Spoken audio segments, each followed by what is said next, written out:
Nesta xornada sobre patrimonio marítimo o que estamos a ver é parte do noso patrimonio que ata agora consideramos que estaba bastante agochado. Dentro do agochado que está en xeral todo o noso patrimonio. Temos un país con 2.500 km de costa, donde temos un patrimonio vivo, un patrimonio real, que moitas veces non lle damos a importancia que realmente merece. Nestas xornadas o que intentamos é poñer valor sobre o patrimonio en sí, sobre todo pola xente que fai posible ese patrimonio, a xente que vive do mar, para o mar, e a xente que fai posible que se poida conservar ese patrimonio para todos nós. Como se combina o patrimonio e o turismo, porque esa agresión que ás veces sufrimos no patrimonio dun determinado tipo de turismo, a mí non me gusta xeralizar, porque hai que traballar, igual que se traballa no patrimonio positivo, temos que traballar no turismo positivo. Penso que da Deputación da Coruña mesmo estamos traballando a favor dese tipo de turismo. Sempre hai que procurar que o turismo sexa un recurso en positivo e que o patrimonio esteña a disposición dese recurso, dese turismo de calidade. Pero, en definitivo, o que queremos é que veña a xente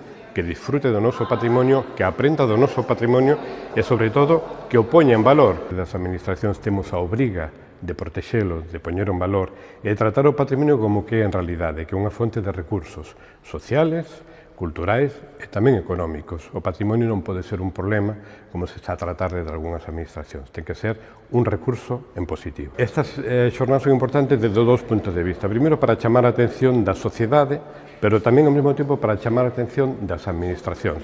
Da nosa propia, da Deputación da Coruña, onde facemos un traballo importante dentro dos nosos pequenos recursos, pero chamar tamén a atención ao resto de administracións que teñen máis recursos e a capacidade de legislar que non temos nós.